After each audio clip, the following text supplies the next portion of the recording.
All right, welcome to the conversation where we're gonna have a doozy today. Could be, well, let's see how it goes. Briahna Gray is the host of the Bad Faith podcast. She's co-host on The Rising. She's also a host on Debrief on Call-In, former National Press Secretary for Bernie Sanders in 2020.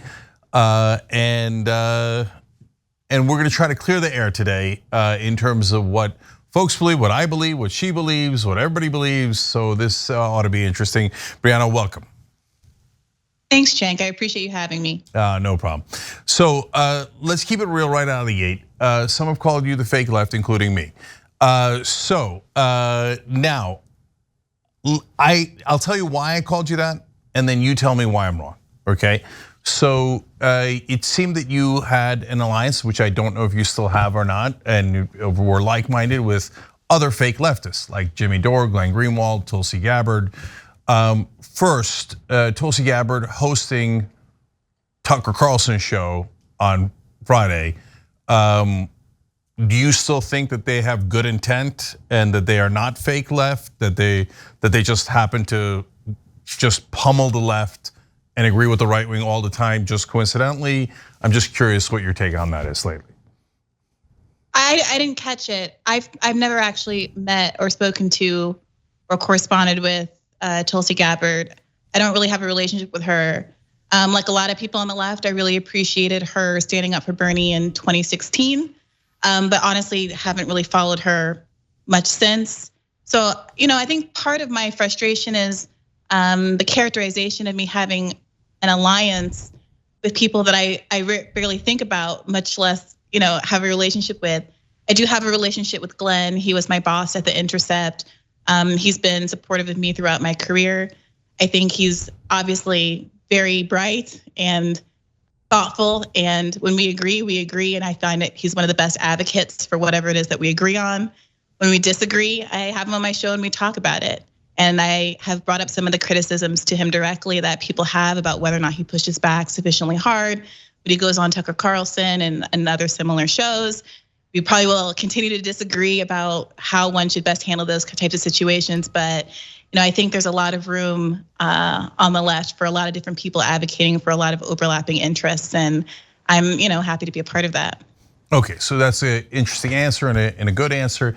And guys, let me clarify from the beginning as well that I wouldn't have Jimmy Dore on this show. I think he's a total fraud and gets all of his money from the right wing and is one of the worst people in media. But Briahna is on the show because we're gonna actually have a real conversation where we figure out what our opinions are instead of yelling at each other through other people, etc. online. So obviously I think that you might have good faith. And I'm also being honest and saying might, okay? So let's actually talk, and I've read some of your pieces, Briahna, that I totally agreed with. So let's get into what you think. I might come back to the Jimmys of the world, but I might not. But I hear you, and that's already an important clarification that you don't view it as a quote unquote alliance, whatever that means, okay? Yeah, I mean, what do you mean by that, Cenk? I think Jimmy is an obvious right winger now. He does these idiotic, videos about. Hold on. Let me explain. You asked the question and about how the vaccine, he's skeptical of it because he's making money off that. Earlier, he was doing pro-vaccine videos. I wasn't asking about Jimmy. My question was about what you mean. What do you mean about me? Since we're here. I mean, I really do think you probably should have Jimmy on the show and talk to him about Jimmy. But what do you mean when you characterize me and Jimmy or me and whomever as having a quote unquote alliance? Because in the days where he was doing forced to vote and all that nonsense, and then we had a blow up with him over things that happened here, and I saw you and Katie Halper and Glenn Greenwald and all those folks constantly supporting Jimmy, and I thought, well, that's mental. So that's what I meant by it. But you're saying you're not necessarily allied with him. Well, Cenk, I was going to take that at face value. Well, I firmly believe in force the vote, and I support force the vote, as did Cornel West and Chris Hedges and Crystal Ball and Kyle Kalinske and a whole lot of people on the left, a lot of members of DSA and the chapter that I used to belong to, a lot of people across the left spectrum really understood that it's really important to force the vote on various issues, to expose folks who only performatively believe in various things. And I've seen you yourself talk since then about how important it is to get people to go ahead and vote for various issues that they, as Democrats, often espouse, but at the end of the day, hide behind, whether that's parliamentarian or other kind of procedural factors to disguise the extent to which that they actually don't want to follow through on some of these policies because their donor base won't allow them to. So I did and continue to believe that enforce the vote. It was frustrating to me that we weren't able to have a conversation at the time because it seemed like a lot of the pushback against force the vote had to do with a mistaken belief that Kevin McCarthy could be Speaker of the House, which of course was wrong and debunked and was promulgated by a lot of folks, and it could have been easily cleared up without a lot of the animus that ended up coming out of that moment. And I really appreciate that Sam Seder was willing to come on Bad Faith podcast and have a prolonged, civilized conversation about it that I think ultimately had the potential to move us all forward instead of dividing the left community. Okay, look, I didn't do a good job of starting this conversation off on the right foot, which I wanted to, but now that we're off on the wrong foot, something you just said really got under my skin, and it's something that you've mischaracterized before. You said since then about force the vote, as if I've changed my mind.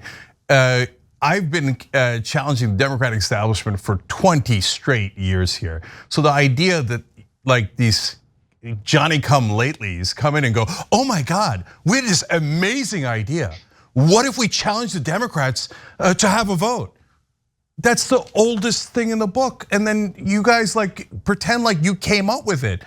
And then there's all this talk about like change politics at TYT that's mental, not supported by one shred of evidence. And you did that on your show with Jordan Chariton. What do you mean change politics? Change politics how? What are you talking about? And with all due respect, I'm really confused. I certainly didn't mean to take any credit away from the work that you've been doing in the left community for a very long time. So many people who listen to my show talk about how they were onboarded to the left because of watching shows like TYT, which at the time were, really unique in the breadtube space, really defined what it means to be a leftist on YouTube. So I don't think this should be a conversation about who gets credit for what. For me personally, I didn't care who came up with Force the Vote. I actually heard of the idea first from watching Sam Seder's show. And he mentioned that there was an idea that he thought was a good idea that came from Jimmy Dore. And that's what perked my ears up because I knew that there was some friction there between those two. And I thought, wow, if Sam is willing to say this about an idea that he heard about from Jimmy Dore, which of course Jimmy Dore didn't invent either. And he says this very openly, that he got it from the DSA, that it was a tactic that was listed in the 2019 DSA kind of strategic document. And of course, like in the context of Force the Vote, we always talked about how this was a model that was used by suffragettes rather, in the early part of the last century. That having people vote on bills, even as they were voted down, really ginned up a lot of public interest in women's equality and those kinds of things. So yeah, I certainly don't think we as a left community should be talking about credit or who's first or anything like that. I think the goal should be for us to come together and try to figure out the best way strategically to go forward. But it's difficult to do that when people are so bogged down in their interpersonal animuses. And that's part of why I wanted to come here today to really talk about why it is that there seems to be so much negative energy. Yeah, but we have to break that down because I'll tell you exactly how the history of that went. So Jimmy, at the time, we're still friends. No bad blood has happened at all, other than old stuff from TYT. And at the time, I didn't know the old stuff from TYT. So he calls me up, force a vote. I say, okay, that's, as a general thing, forcing a vote, perfectly great. On Medicare for all, perfectly great. Then later, I ask, hey, we're gonna force it, and then what happens? Like, is there a progressive that's going to run against Nancy Pelosi? Because if there's no progressive, what are we doing? Making Hakeem Jeffries the Speaker of the House? What earthly difference would it make? He's just as conservative as Nancy Pelosi. And Jimmy didn't have an answer for that. None of you ever have an answer for that. And we're gonna hold on. Let me explain the whole thing. And then, okay, we're gonna go for Medicare for all. But wait a minute, there's a ton of things that are lower hanging fruit. And if you're gonna go and do a spectacular force the vote, that's a big action. Let's try to get something that we can actually get. Medicare for all is not even on the agenda. I hate that it's not on the agenda, but I know what's doable and not doable. And at the time, idiots like Aaron Montier went, oh, $15 minimum wage, that's already in the bag. We don't need to do that. And I'm like, wait, if you guys are gonna be juvenile and you don't know how any of politics works, and you have no earthly idea how in the world you're gonna get Medicare for all to pass, let alone things like $15 minimum wage, and you don't have an alternative to Pelosi, then why am I wasting my time? But I didn't say that publicly. I said in a very gentle way, I don't think this is a good strategy. Then Jimmy blows up and goes nuclear and attacks us viciously for no goddamn reason. So when he does that, don't come at me and say, hey, there's a personal animus issue here. Well, you're in that fight, your ally came in and nuked everyone. Everyone, Ryan Grimm, David Sirota, the best progressives in the country. He nukes them and he goes, what, what's with the personal animus?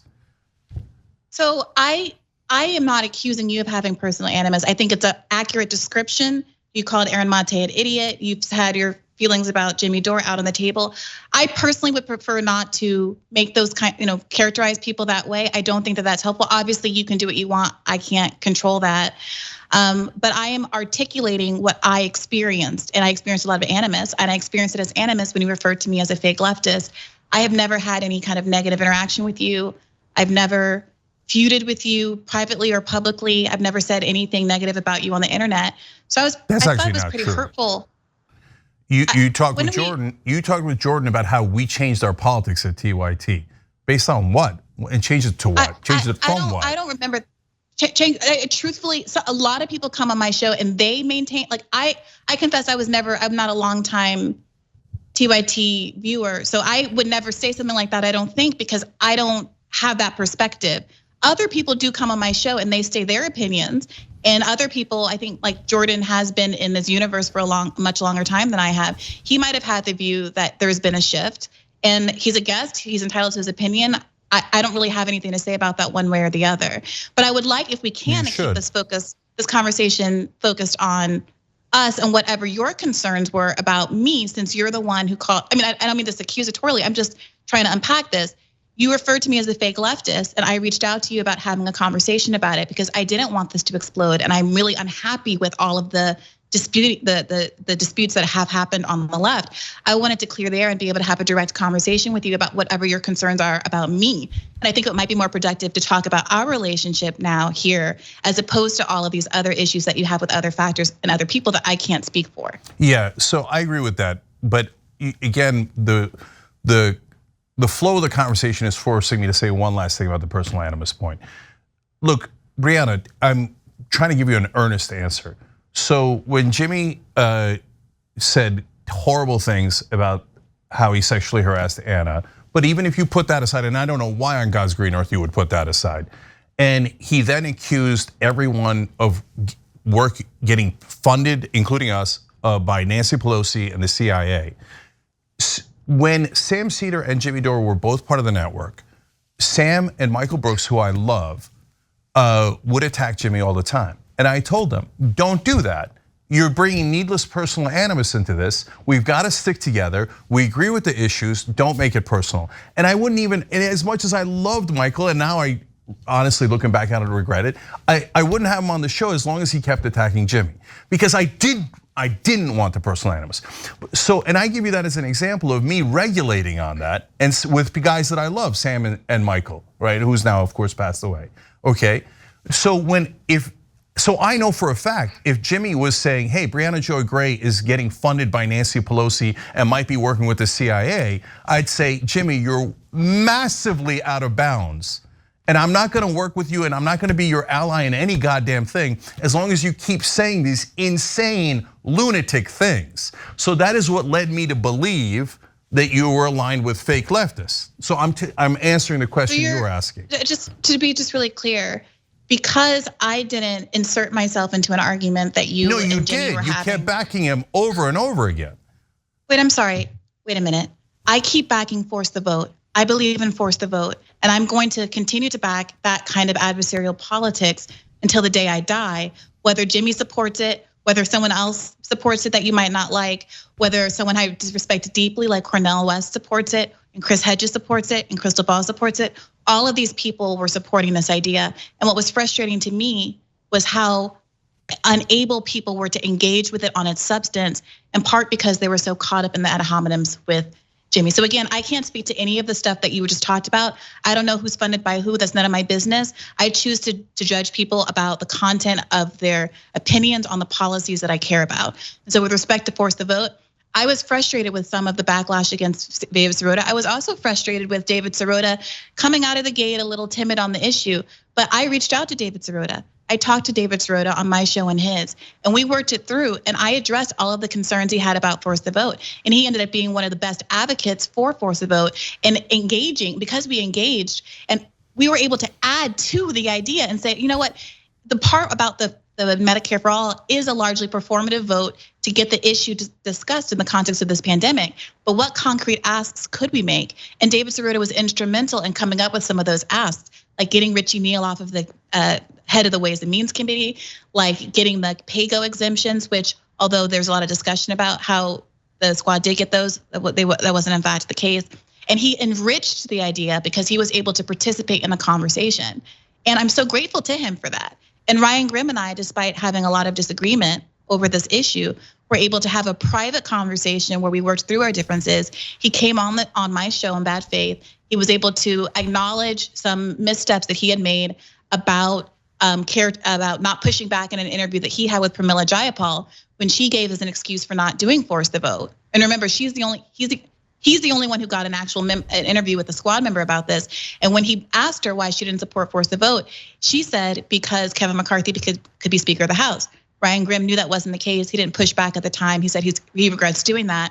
And we were able to make our apologies and move forward with our relationship. And I value Ryan deeply, again, as my former boss and someone from whom I've learned an enormous amount on the left. So I hope that a lot of people, including you and I, potentially maybe someday, I don't know, none of my business, you and Jimmy, people like Aaron, I think they all add to the left and are very valuable. No, they do not add to the left. They don't. I'm sorry, Cenk, but when there's so many big dragons out there to slay, to spend all of this energy and have all of this anger worked up against people who care about Medicare for all, who care about a $15 minimum wage. No, they don't. Briahna, this is my point to you. This is what I'm trying to get across, okay? So now those forces are spending 98% of their energy backing right-wing talking points, backing Tucker Carlson, backing Donald Trump, backing the Republican Party, never, ever, ever criticizing them, spending all their energy attacking Nina Turner and David Sirota and Ryan Grimm, the best progressives in the country, and the squad, the only people who are not taking corporate PAC money, the only people that are even trying a little bit, and they spend all their energy doing that, and you go, oh, they're great leftists. No, they're not. And they're getting, literally some of them, like Glenn Greenwald, are getting paid by Peter Thiel through Rumble. They're getting paid through their right-wing Patreon supporters. So when you aid and abet and you make it seem like, oh, when Jimmy tells you that the real problem is progressives and not Republicans, that he's on the left, you're helping that deception. Well, Cenk, for one, you should really talk to Jimmy. I am not a ventriloquist dummy for Jimmy Dore. He, I'm sure, would be open and happy to talk to you. I just cannot speak for other people, and I really wish you would respect me enough to engage with me as the human being that's sitting in front of you, and not asking me to speak for these random men who I'm not accountable for. I'm not their mom. I'm not in league with them or in alliance and allegiance with them. I respect them for the ways that they advance the issues that I want to advance and protect. And when I disagree with them about the specific issues that I disagree with them on, and I don't make it personal. And I think that's really good advice for everybody in this community. Yeah. Now, if you want to ask me specifically, yes, I do think that they are, depending on the issue, there's a lot of really good faith engagement happening. So I don't see it, and I respect that you obviously see this differently. I don't see critiquing the few people that we have that are in positions of power to actually advocate for us as attacking them or trying to bring them down. When I say something like the progressives in Congress, because of the narrow margin in the House, could have had any number of force the vote moments over the course of this last 18 months, that they could have. You mentioned the $15 minimum wage. During force the vote, when AOC said to Justin Jackson that she was going to reserve her political capital for a $15 minimum wage, part of why I didn't have quite the same reaction as Jimmy, I was very frustrated, don't get me wrong, but I wasn't quite willing at that point to kind of go all in on the fraud squad characterization. Because I thought, well, maybe she knows something that we don't know, and maybe when the time comes, she really will.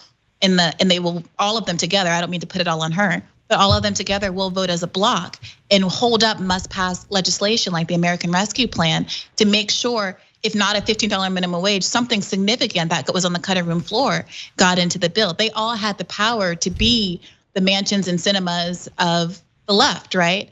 And when that moment passed and didn't happen, when no one really called out the parliamentarian trick in stripping at 15 from the bill at the time, when Pramila Jayapal was reported to have whipped the votes to make sure the Progressive Caucus did not, in fact, hold up the bill to fight for the issues that we sent them to Congress for, I think it's absolutely incumbent on us to call that out and push them to be better. Because if they're not fighting for us while they're in there, if they're not maximizing their ability to use their leverage for the most vulnerable people in this country, I don't know what they're there for.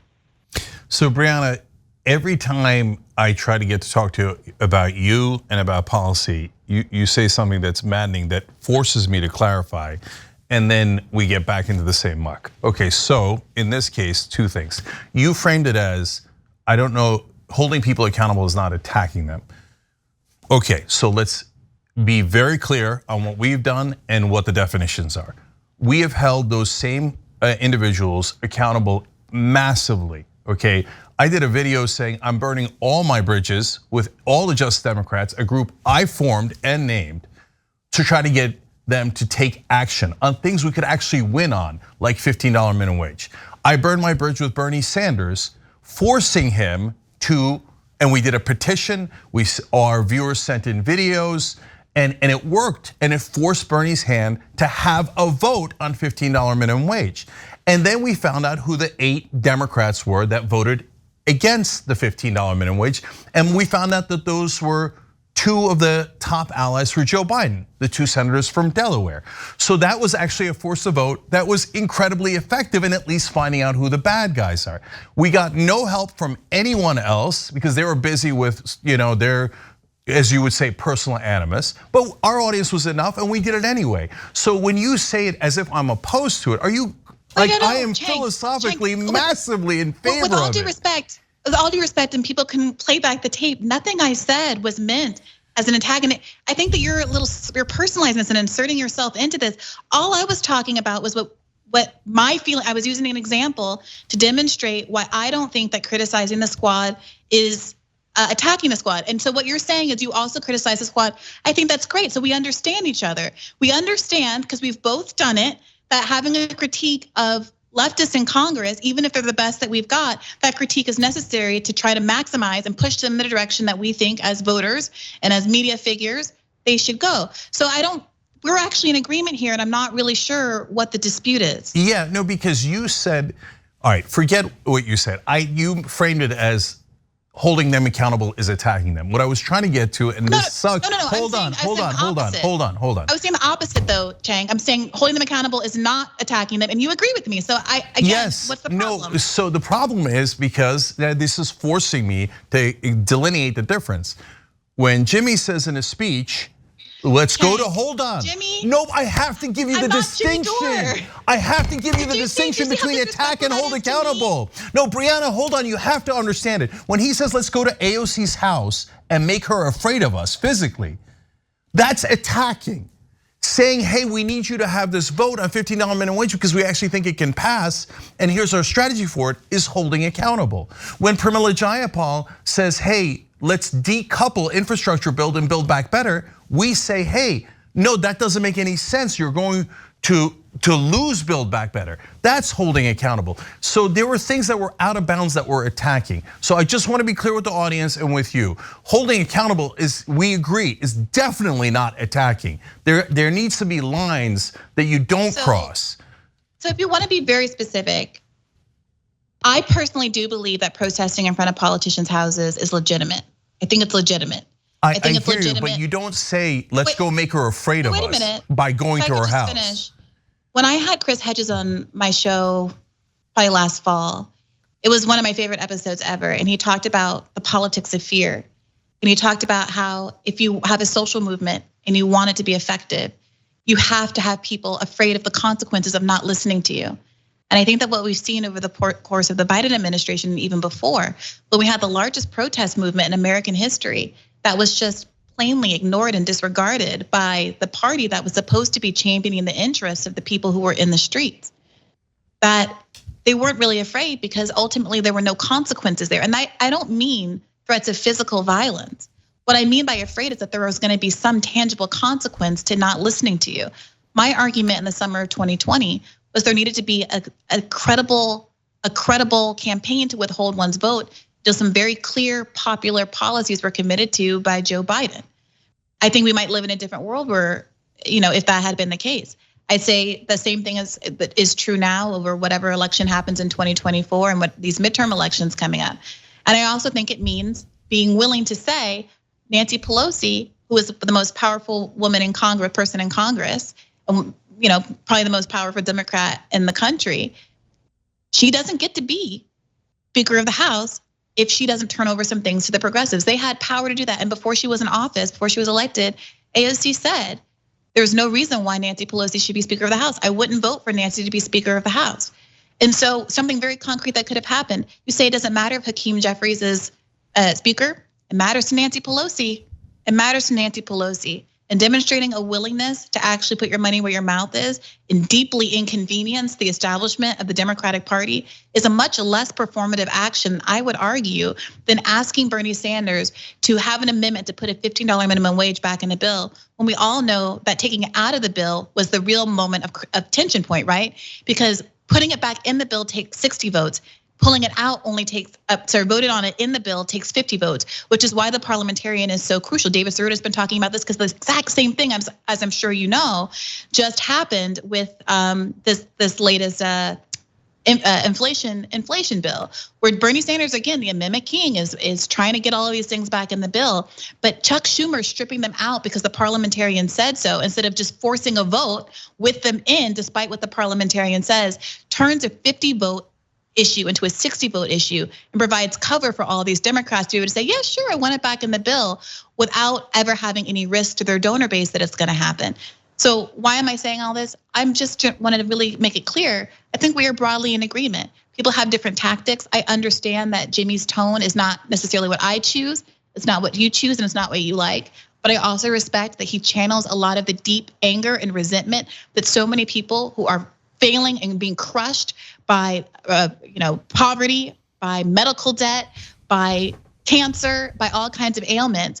Those people are looking at people like you and I, who are sitting here calmly at our desks talking about these things, in a way that can feel academic to people who are really suffering, and they see something in Jimmy. And if Jimmy is attracting a certain kind of audience and pulling a certain people to the left who resonates with them, I think that's a good thing. And if people don't like that, I think they cannot go other places. I respect pulled his entire audience to the right. He pulled his, anyway, I can't bear to talk about these guys anymore. Glenn Greenwald kissing Tucker Carlson and Alex Jones' ass is not pulling anyone to the left. You should talk to him. Yeah, that liar. I think it would be a really fruitful conversation. You're both welcome on Bad Faith. Okay. I had, my friend Nathan Robinson had similar concerns about Glenn, which I respected, and so I had them both on to talk about it on Bad Faith, and it was one of our best conversations. I'm not interested in their right-wing talking points. Okay, so let's go to our agreements. Okay, so let's be clear. So let's try to go through as many agreements as we can, as quickly as we can. So, for example, you said, hey, the key moment is when Schumer takes it out of the bill. Totally agree. That's why we tried to put the $15 minimum wage pressure on before. And as I told all of our allies in Congress, they're lying. Democratic leadership is a bunch of liars. And when they tell you they're gonna do $15 minimum wage, I guarantee you it's a lie. And they didn't believe me. And so I tried to get them to take action before Schumer took it out of the bill, but we didn't succeed, and they didn't believe it. So let's first, obvious question, it looks like you and I agree completely. Democratic leadership, totally full of crap, 100% conservative, totally in service of their donors, and you should never trust them, and progressives should have their heads examined if they do. Do we agree with that? That the progressives shouldn't trust the establishment Dems? Yes. Of course. Okay, of course, great.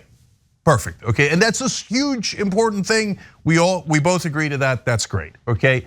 So holding the progressives accountable, totally agree. I think Jayapal has been an absolute disaster.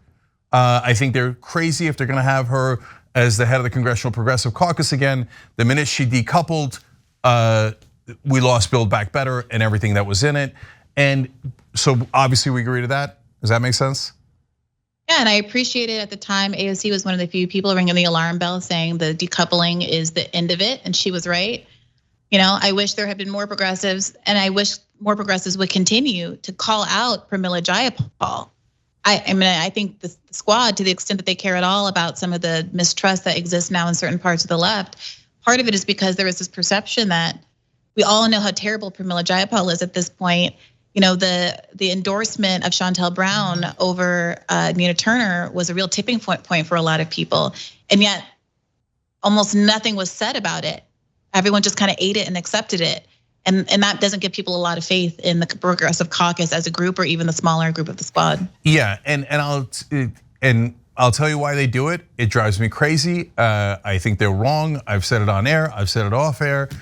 As soon as they get to Washington, they believe the biggest myth there ever is. The most important thing is decorum and your colleagues and being nice to them. No, your colleagues are your opponents.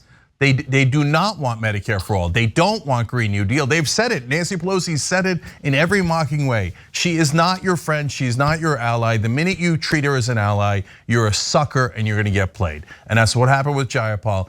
And by the way, TYT put pressure on the squad. And look at that, the 6 Justice Democrats were the only ones who voted in the right way to say it should not be decoupled. And credit where credit is due on that, as you just said. So, okay, good, we're in agreement on that. So if we agree that we need to hold all these folks accountable, and corporate Democrats are a huge problem and they're part of the issue, then there isn't much we disagree with on the left. And that's why I get to the right wing and how some folks treat the right wing with kid glove. But I don't want to make any assumptions, and like you say, you don't watch every minute of TYT, of course not, right? And I don't watch every minute of your shows, of course not, right? So that's part of why I had you on here in the first place. I wish we'd have done it in the beginning, but that's on me. So help me understand how you think of the right wing, because when I get to the right wing, I think they're even worse. They're all corrupt, just like the corporate Democrats are. They take the same donor money, right? And then on top of that, they add in personal corruption and on social issues, they're monsters.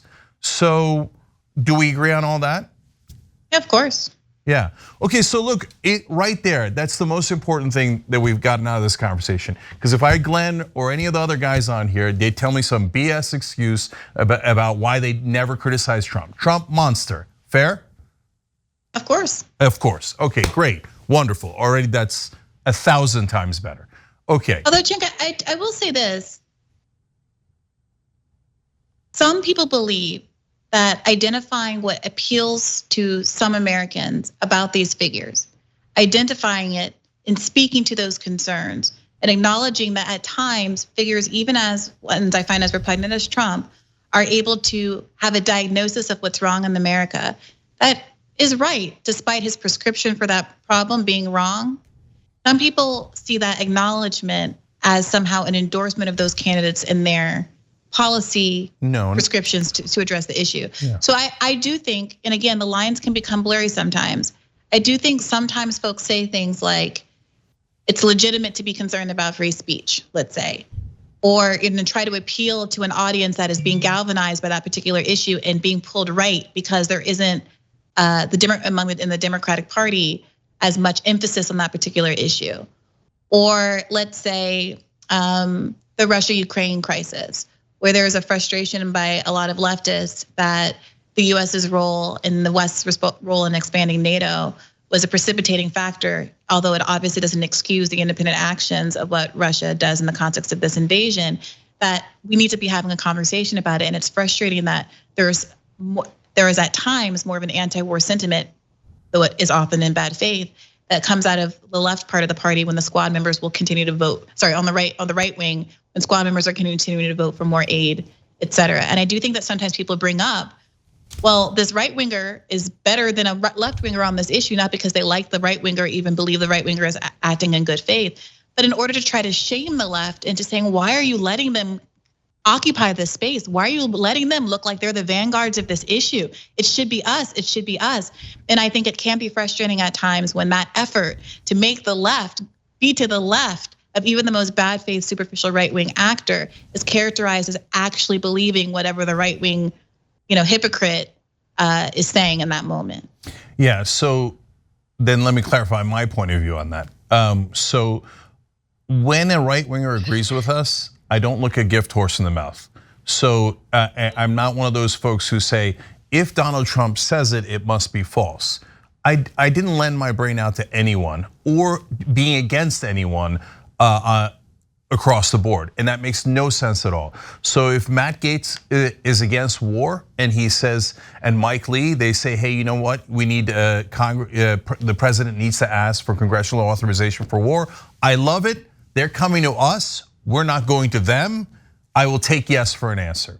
So anyone who says no, I'm on Team Democrat, so I hate those guys, so I'm going to cut off my nose to spite my face, I don't agree with, and I find it absurd. Now, that is some issues, and sometimes we'll agree on marijuana legalization with some portion of the right, etc. I'm going to take yes for an answer on all those. But there are other issues. There's actually 3 buckets. There's the bucket in the middle where we don't agree. I don't agree with some people saying they're on the left, right? So Ukraine, for example, questioning the amount of funding that's going to Ukraine totally makes sense. I believe Ukraine is in the right, but hey, whenever we ask for anything at home, we never get it. But as soon as defense contractors are going to make money off of it, we're spending billions, and that isn't necessarily even going to Ukraine. So I find that legitimate.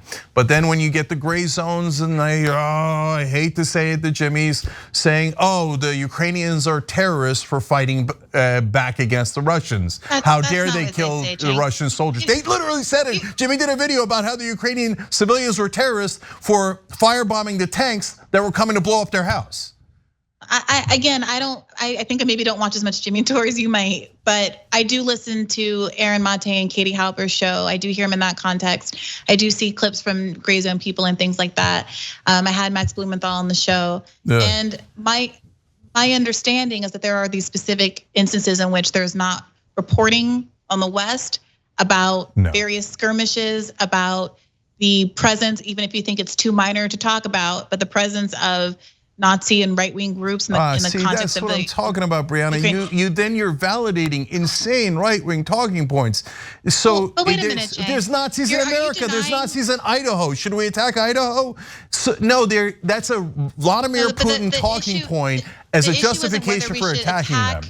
But for Cenk, I mean, there's a credibility issue here because if you mischaracterize other people's arguments, I think there's a legitimate reason to have a credibility issue. I've never seen Gray Zone not agree with Vladimir Putin. They are total and utter puppets for him. They're disgusting. They're totally liars. If you believe Gray Zone on any of those issues, you're out of your mind. Okay, so with all due respect, that's not constructive. And if you could, it's not constructive to agree with Vladimir Putin and right-wing hatchet men. That's what's not constructive, Briahna. That's why I get frustrated. Cenk, you just finished saying that just because somebody is a bad person, if they're right about something, I'm not going to disagree with it on principle. That's what you just finished saying about taking yes for an answer with some of these conservative right-wing extremists in the United States. I also think it can be true that Putin is a bad faith actor, that he invaded another country, that he's violated international law, all of those things. And also some of the reporting from organizations that apparently you don't have a lot of respect for, but which I do. People like Aaron Mate have been very clarifying in a lot of the international, politics and the history that precipitated these moments that have helped me to have a much clearer understanding of what's going on in the region. Now, do I agree with every single thing that some people in that kind of political cohort says? No. I also talk to people like my brother, who's an international relations expert, and he has a very different view of things. I consume all of this. I respect all of these people. I listen to them and I try to come to my own opinion. But what I don't do is try to do ad hominem attacks against people or impute bad faith. Briahna, you're not getting it. Now you see that's deceptive, okay? So we did long stories about how Aaron Mate and Gray Zone lied about the chemical attacks in Syria. So when you lie and you do it on purpose and you do it on behalf of an imperial government. Yes, it's not our own, but it's someone else with imperial ambitions who invades other countries and brutally kills their citizens. And you say, well, hey, at least it's not Americans doing imperialism and murdering these people. And I'm gonna pretend that the victims are actually the people who did it. You are aiding and abetting Russian propaganda. I'm not gonna stand for it. I think you should talk to Aaron about this. I know you won't, but I think you should. But I'm not gonna sit here Aaron wrote an acclaimed award-winning piece about the OPCW report. If you have a substantive disagreement with his findings, you can have that substantive disagreement with him. But I really think it would be productive if so much of the time you spend here, Cenk, is you calling people names and having these kind of high-level ad hominem criticisms of them without engaging in the substance of what they've actually said. All right, let's talk about how you help the right wing. It's fine to disagree with people. No, because Briahna, what you're doing is every time I say, hey, wait a minute, that helps a right wing talking point. That helps a bad guy like Trump, etc., or Putin in this case. You go, hey, you're being ad hominem. No, wait a minute, you're helping to deceive people when you make it seem like Nazis are a huge part of Ukraine and that the Jewish leader of Ukraine is working with Nazis. That's mental. I'm not gonna call that 50-50. I'm not gonna say, hey, maybe Aaron's great and maybe the Nazi propaganda he's doing to help Vladimir Putin. Hey, maybe. No, because it makes it look like it's 50-50 when it ain't 50-50. And when I get frustrated with that, you go, well, look, I'm super reasonable. It seems like you're doing personal animus here. Look, what you just did to me, what you've done to all of them, which is to completely mischaracterize what I just said. When I said the thing about the Azov Battalion, I intentionally, and people can go and rewind and listen to my words because I just said them. I intentionally said it's a small part. It's not da. And then why mention it? It's a small part of America. Wait a minute, Cenk. You're doing no, but you're mentioning it so to muddy the waters. I can't tell. Maybe the Jewish leader's a Nazi. I can't tell. You're muddying the waters. Why are you mentioning? It's like saying, hey, you know what? I can't believe America's supporting Ukraine. America has these small faction of Nazis in Idaho, Wyoming, and Montana. Maybe America's Nazis. I don't know. If you're interested in actually having a conversation, the argument is not that they exist and that makes the country good or bad or worth defending or not defending. The argument is, and we just had a report about this last week, that there is a lot of ambiguity about where the money is going. And the concern is arming these specific Nazis. In the same way that the United States, yes, we have Nazis and white supremacists. There is a robust conversation about whether or not there's a real problem with the number of white supremacists in our police force. That is absolutely a legitimate question to see. We had this conversation around 1-6. Is part of the reason why people were let into the Capitol because they had sympathetic people in the security team around the White House. That is absolutely a legitimate question to ask if our tax dollars, our weapons are going to people who don't have our interests at heart. That is the issue. And if you think the answer is no, fine, substantiate it, talk about it, engage with the issue and make your case. That's all I'm saying. This is not my area of expertise. I'm literally not even espousing a point of view. But I think the left is stronger when we're able to talk about these things instead of just assuming that people are secretly rooting for Vladimir Putin because they have a historical perspective or what's going on the ground. Their reporting is wrong. Their reporting is lies. Okay, and then you make it 50-50. But Briahna, I don't know if you're doing it on purpose or not, but you did, what you just did there was a sleight of hand in that conversation. You started talking about how, oh, well, there's small faction Nazis, but I don't know, does the money go into Nazis? Maybe we don't send money to Ukraine. I'm worried about defense contractors just taking that money, and I'm worried. That's why I'm worried about the spending of the money. It's corporate pork, etc. Right? But maybe it's going to Nazis makes it seem like, hey, that's a 50-50 process. And then you hold on. Then you said, well, hey, I'm concerned about cops and being far right and Nazis here in America in January 6th, as if I'm like, I'm not concerned about that. I'm also concerned about that. I don't know why you. Why did you bring that into a conversation about our disagreement? You are seriously so oppositional. Every time I say something I believe, you interpret it as me saying you don't believe that. It's so weird. If I say my makeup brush is black, you're like, well, I also have a makeup brush. Dude, like, I'm not arguing with you. I'm trying so hard not to argue with you. Please stop trying to perceive every word out of my mouth as somehow a criticism of you or trying to undermine you. I'm sincerely trying to be here in the spirit of reparation. And it's okay. I don't necessarily feel from you right now that you have a desire to repair. It seems a little bit like point scoring, and that's, I don't know. It makes me a little sad. I don't see why there has to be this. Look, all right, Briahna, let's go to something you did recently as an example, okay? And so you talk, and I think it's a good example. So you talked about how when Marjorie Taylor Greene says defund the FBI, hey, maybe that's not such a bad point, okay? So now that's a good place where, again, subtlety and nuance are gonna be really, really important, okay? So if I saw your segment where you were talking about, hey, look, the FBI has this terrible history of oppressing the powerless in favor of the powerful. That's totally true. We totally agree, okay? And if you're getting agreement from the right wing, now this is important, but in an earnest way, about police reform, law enforcement reform, what did we talk about? What did I say earlier? Take yes for an answer, right? So far, okay, that's good, agreed, right? But then I think it's incumbent to clarify, but the right wing doesn't actually mean it. It's not like you're gonna get Marjorie Taylor, hold on, let me finish and then you respond. It's not like you're gonna get Marjorie Taylor Greene to go, oh my God, you're so right. We should do police reform. These cops are being so abusive towards African Americans. No, what she's trying to say is if we get in charge, we're not gonna let them hold us accountable. We're gonna destroy rule of law by getting rid of anyone at the FBI who doesn't agree with us politically. Don't you see that? So if you watch my clip, the first sentence and also the last paragraph is all about exactly that. So yeah, I agree. Okay, great. But then I'm gonna show a clip, a tweet of Marjorie Taylor Greene agreeing with you, and then I wanna get your reaction to it. So I'm not doing this without you. We didn't do it on the show and go ha or anything like that. And in fact, I'm genuinely curious what your reaction to it. So let's look at that. So here, in response to you saying Marjorie Taylor Greene is right about the FBI, she says our government has become an institution that protects and serves the elites while the people suffer under the American last ruling class. We must defund the FBI, dismantle the Department of Justice, and gut the agencies of political biases and persecutions. I believe in the people. So what I see there, and I'm curious what you see, is her pretending that the right wing is populist and that they're doing this on behalf of the American people. When in reality, what she's saying is, if we get back in charge, there ain't gonna be no rule of law. We're gonna take out the Department of Justice, we're gonna take out the FBI, then they're gonna run roughshod. I do not agree to that at all. So I'm curious what your take on it is.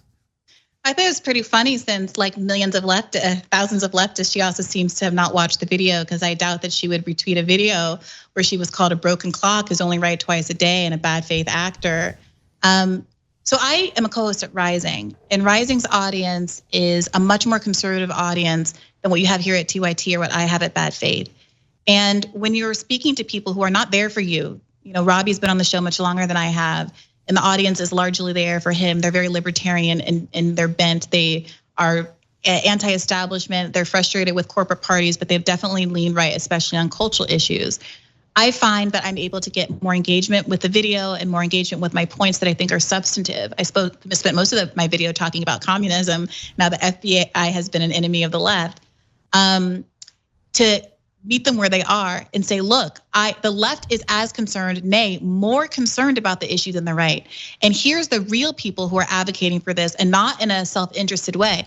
And the point I make at the end of the video is, I don't believe Marjorie Taylor Greene is acting in good faith, but I believe you might be. And to the extent that you, the audience, is acting in good faith, here's what we should do, come over to the left. I'm addressing conservative audiences or kind of partyless audiences, people who are quote unquote persuadable voters. I'm not doing this for Marjorie Taylor Greene's notice or interest. I'm doing, because she is in fact obviously a bad faith actor, but you have to address the people who see her as acting in good faith. That's comms.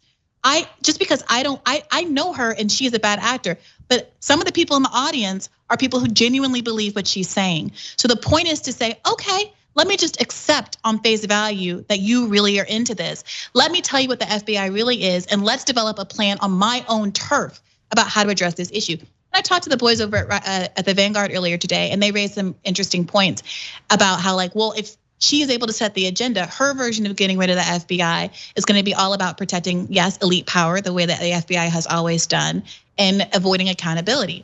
I think that's a really legitimate point. That is why instead of, spending a long day attacking me on the internet, what I would love for leftists to be doing is to think critically and get our historians and our theorists together and think critically about what it would look like to either restructure or abolish the FBI so that it really did become about accountability for elites instead of harassing leftists and other marginalized groups as it has done historically.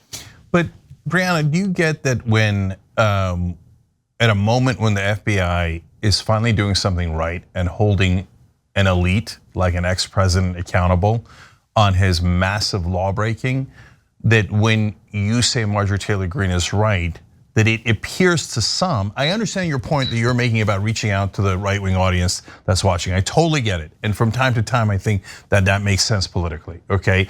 But again, we need nuance here. But in this time, it allows them to say, you see that? Reasonable people on the left agree with us. The FBI is political, and they're targeting Donald Trump based on politics. That it seems. But I didn't say. I know, and that's why I'm asking you about Marjorie Taylor Greene in that tweet. When in Marjorie Taylor Greene's quote tweet, she doesn't even make that argument. But you know that that's the argument she's saying in this context. Well, she tweeted about how defund the FBI right after the raid. You know that that's what it's about. No, what I'm asking, Briahna, is do you see how it might be perceived as helping their talking point that the FBI is targeting Trump unfairly and for political reasons? The right is exploiting this moment for what they want, and I'm exploiting this moment for what I want. That's all I can do. I, Briahna Joy Gray, with my small platform and 60,000 YouTube subscribers, are not platforming or influencing Marjorie Taylor Greene, a sitting congresswoman's behavior. I think that that's laughable. But what I think is very irresponsible is for the left not to take advantage of the genuine interest that many people have across the political spectrum in holding the FBI accountable. Cops sometimes arrest bad guys and do the right thing. Sometimes cops stop a rape in progress and capture someone who's been drunk driving before they can hurt someone. Sometimes that happens. That doesn't mean that I'm not going to continue to advocate for overwhelming police reform, abolishment, or whatever it is, because that's the right thing to do. And we need to be coming up with structural alternatives to do the things that cops are supposed to be doing, while not covering for all of the misconduct and the structural problems with the police force, just because sometimes they behave right. And I think the same thing with the FBI. It is completely cogent to say, I believe Donald Trump should be held accountable for whatever crime he might have committed. At the same time that you say, the organization that's undertaking this search has a credibility issue because it spent 85% of its resources, as I talk about in my clip, 85% of its time going after people like Muhammad Ali, Elvis Presley, and Martin Luther King and Fred Hampton, and only 15% of its time going after the Ku Klux Klan. But today they're going after Donald Trump. So then that gets to the issue of genuine, whether they're genuine or not. And I think this is. Of course they're not, and I said that many times in my radar. Okay, so but let's break that down. And this is a good moment. This is a good thing to, I think, end on. So look, if I sense the right wing is genuine, they're actually voting with us. So for example, they're anti-war, they're saying the president needs to get congressional authorization, and they voted that way. Great, no problem. A vote's a vote, it's as genuine as it gets, right? So I say yes to that. But if they say, hey, Cenk, I care about law enforcement reform, right when Donald Trump's getting busted by law enforcement. And by the way, if we win, I'm not gonna do any of the reform you want. Instead, I'm gonna make it way worse. I go, well, that's not genuine. And this is not a moment that I wanna help them with their completely disingenuous concern about law enforcement. I think that's an excellent point. You know how I would nail them on this? Wouldn't it be incredible if in response to this moment, the left actually drafted a plan that they could vote on to actually reform the FBI in a meaningful way? Wouldn't it be incredible if instead of letting Marjorie Taylor Greene stomp and posture on the internet about this sort of thing, that we called her bluff with a piece of legislation that would actually do what the left thinks would be a good response right now, a response that creates accountability for Donald Trump, but which also cuts at the meat of some of the skepticism that the right has about whether or not the FBI can conduct an impartial investigation. That's what I would really love to see in this moment. Call her to the mat, force the vote, make her prove whether or not she is a good faith actor or a bad faith actor. I think that would be much more productive in this context than sitting around just saying online she's a bad faith actor. Well, we all know that, but the people who support her or the people who are open to having this conversation, they don't know that. And there's only one way they can know that. It's by good faith actors getting in there and actually doing what we think should be done, instead of just criticizing and complaining and critiquing others. Yeah, we have a slight difference on strategy there. I would not do that vote on the FBI now because it would distract everyone and make it seem like the FBI is doing a fraudulent investigation of Trump. But I would have done the same thing on election reform. When the Trump people screamed about election reform, progressives have wanted election reform forever. I would have done a bill that said, okay, great, you want election reform, let's do it, right? And I would have put them to a vote. But there, of course, we have the common opponent we always have, which is corporate Democrats, and they wouldn't allow those kind of real votes if their life depended on it. Okay, last thing on this then is, look, I get concerned that right-wing populism is given credibility when I think it's overwhelmingly disingenuous. So, I mean, I have that concern on a nuclear level with Glenn and the others, but I'm putting them aside. I'm taking you as a good faith actor here and say, aren't you worried that they're not at all populist? I mean, at the end of the day, Steve Bannon, Tucker Carlson, all these guys are talking about their favorite philosopher, Alexander Dugin in Russia, who believes in going back to the medieval ages, violence and dictatorship. Curtis Yarwin here in America, who believes in going to dictatorship and monarchies and ending democracy. That their populism isn't populism at all, and framing it that way is greatly counterproductive. Of course, and I'll say this again. Nothing I ever say, nothing in my approach is ever intended to be directed at any of the people who are on TV screens or in Congress. I believe they're all bad faith actors. Steve Bannon, Tucker Carlson, Marjorie Taylor Greene, Lauren Boebert, all of them, right? But the people who like them and support them, some of them are, some of them aren't. Some of them are, some of them aren't. And my goal when I do radars, and often the theme of my radar is, hey, look at this right-wing populist saying X, Y, and Z. Here's why they're acting in bad faith and why you should be on the left. That is a common theme, not just in this radar, but if you go back through them, Rising has like a list of all of our radars on a row, so you can like go through all of Ryan's or all of Robbie's or all of mine or whatever, and look back through them. You know, I did the same thing around the Fourth Amendment, the case where Border Patrol, our agents are now able to search your house, and it's like implicates 85% of Americans because the borders are, most people live within a border. You know, I say, hey, look, you guys care about search and seizure, you guys care about your privacy rights. Don't you have a concern about this? And they're like, oh yeah, heck, why aren't more conservatives talking about this? This is a big deal for me. So that's the thing that I do all the time, and it's because I'm not talking to Sam Alito. I'm not talking to Tucker Carlson. I'm trying to talk to people who have been fooled by these folks. And maybe you're of the belief that every single person who watches like Tucker Carlson's show is a deplorable and beyond the pale. And no, like I respect that opinion. Okay, great. But my thought is it's the most popular TV show in America, and that gives me pause. And I'm trying to figure out why it is that people are attracted to him, and take the parts of it out that are not fascistic and that are not racist and that are not bigoted, where he's diagnosing legitimate problems about America and has something about his approach that is galvanizing to people, and do that plus the good stuff. And explain to people, hey, like my Tucker Carlson radar that went viral because people kind of, I believe, purposely misunderstood it, is to say, I know what I see when I see Tucker. I see what you see. I see the bigotry. I see the open kind of white nationalism. But here's how he's subtle in his approach. Subtle enough, not to you and me, but subtle enough to the people who like him that he has plausible deniability. So let me explain it to you in a way that you can understand, because saying dog whistle, saying these terms that we understand and we believe in, many people on the right just don't. And if you looked at the comments of that video, if you looked at the comments of the Marjorie Taylor Greene video, you might be pleasantly surprised about how many people are like, oh, I hate Briahna.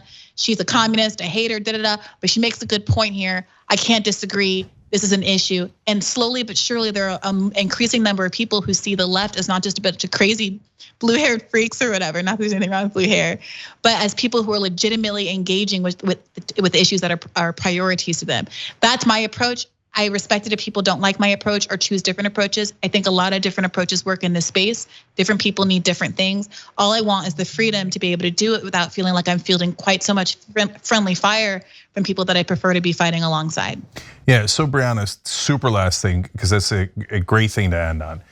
Look, I think it looks like you and I agree that we need to try to pull a lot of the right wing to the left. And I think that's fairly obvious. It's a good strategy. Corporate Democrats don't want to do it because they don't really care, because they're already on the right. Long story on that, but we agree on, let's pull them to the left, right? So, and on places where we agree, like for example, Article 5 convention, I agree with Louis Gohmert. Okay, if Louis Gohmert people want to come over, great. Come over and help us get money out of politics, okay? Now, he doesn't necessarily agree with that, but he agrees with the process of the convention. So we agree on that. What I'm worried about, and that's what I'm trying to understand, that's like maybe the unifying theme of this conversation, is that when people go on Tucker Carlson and they're not challenging him all they're doing is agreeing, and agreeing, that it looks like they're trying to pull the left wing to the right and get them to agree to other Tucker Carlson positions, white nationalism, immigrants are dirty, they're gonna replace us, etc. And that they never clarify. And it looks to us, and that's why I call them the fake left. And I will, having had this nuanced, important conversation with you, I will take you out of that category. I understand you're trying to come at it from good faith. I will not take the others that you take in good faith at all, and that's a fine and healthy disagreement. But the question is, I'm deeply concerned that they're helping the Tucker Carlsons of the world pull people on the left to the right wing. Are you not concerned about that? Yeah, sometimes. And I spoke to Glenn directly about it on my show with Nathan Robinson, and we had a good conversation about it. And he acknowledged that he could do more to push back and to make his own positions clear.